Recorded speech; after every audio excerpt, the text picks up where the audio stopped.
Hello बच्चों, अभी जो बताने वाला हूँ ना, ध्यान रहे, एक चैप्टर का पूरा जो मेन चीज है ना वो बताने वाला हूँ, ध्यान रखना, वीडियो स्किप मत करना, ठीक है? नहीं तो फिर एग्जाम में आप जो है ना सिंपल चीजों के लिए आपका नंबर कट जाएगा, ठीक है?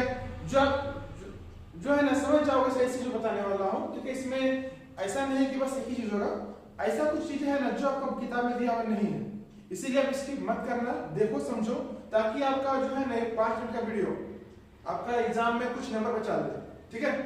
क्योंकि बच्चे लोग गलती कर देते हैं, बहुत सारे ऐसे क्वेश्चन है जो सीबीएसई बोर्ड साफ साफ बोलता है कॉन्सेप्ट, ये कॉन्सेप्ट, ठीक है ना? देखो ये चैप्टर है कोऑर्डिनेट ज्योमेट्री, ये जो आप बता रहा हूं ना क्लास 9 में पढ़ चुके हैं, लेकिन 10 से ज्यादा भूल गए, मतलब रिवाइज करा दे रहा हूं। ये हमारा है कार्टेशियन प्लेन, ठीक है ना? क्या है? इसको बोलते क्या है? कार्टेशियन प्लेन बोलते हैं, और ये 2D में आता है, 2 डायमेंशन में है। ये है x एक्सिस हमारा, ये ओरिजिन हो गया, x का नाम एक और है, ठीक है ना? क्या नाम है इसके? x को बोलते हैं एब्सिसा बोलते हैं, ठीक है ना? x एक्सिस का एक और नाम क्या है? एब्सिसा, और y का नाम क्या है? ऑर्डिनेट, याद रहेगा। दूसरा ये है, क्वेश्चन में कभी ये बोलता है ना, आप सब सॉल्व कीजिए, जैसे मान लीजिए आपको सॉल्व करते करते ये आया -1/5 आया, ये बोल देगा ना ये कौन सा क्वाड्रेंट में लाई करता है, ये बोल देता है कभी कभी, जैसे कि ये कौन सा में लाई करेगा, या माइनस या प्लस है ना? x वाला पार्ट फर्स्ट में होता है, सेकंड पार्ट y होता है, x प्लस है y माइनस है, x प्लस है y माइनस है, तो क्या हो जाएगा? फोर्थ क्वाड्रेंट हो जाएगा।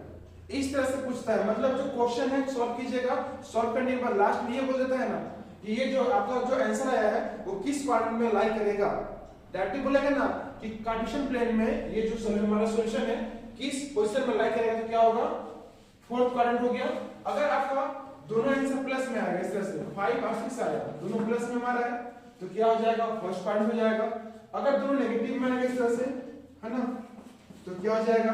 थर्ड क्वाड्रेंट हो जाएगा, है ना? बाकी आप समझ चुके हैं।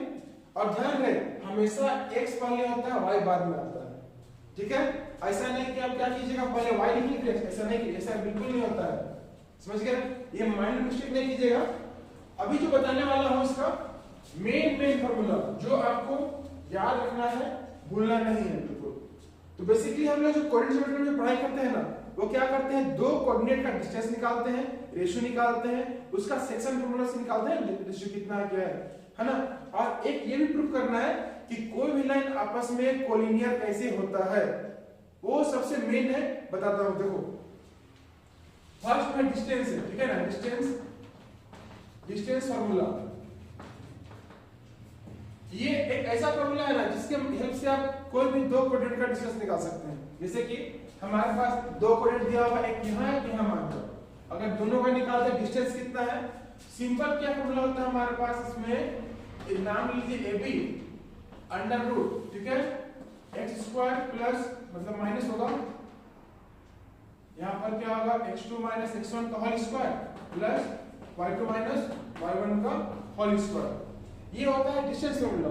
आप चाहे तो कुछ और भी मान सकते हैं, ठीक है? लेकिन ध्यान रहे इसी इस तरह से होता है। बाकी सेक्शन देखो, सेक्शन फार्मूला क्या होता है? इसमें दो पार्ट होता है, एक x निकालने की अलग बात है, y निकालने की अलग कहानी है, दोनों में अलग अलग से हो जाता है। समझो x के लिए क्या होगा? m1 x2 m2 x1, नीचे क्या होगा?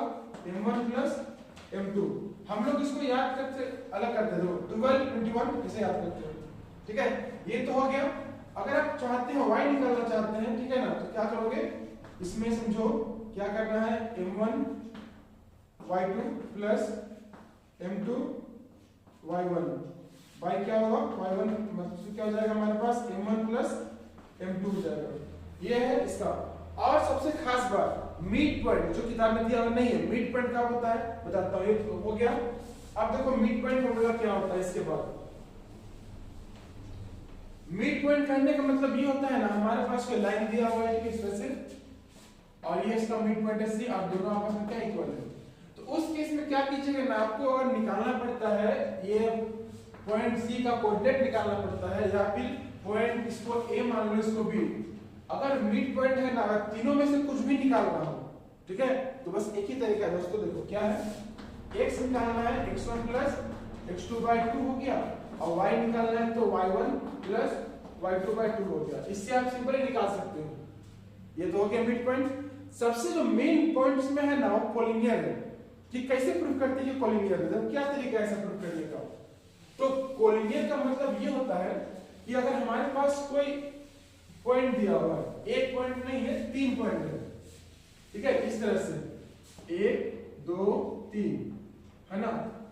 अगर तीनों पॉइंट एक ही लाइन में आ जाए इस तरह से, समझ गए, ये तो नहीं आया, ये कोलिनियर नहीं होगा।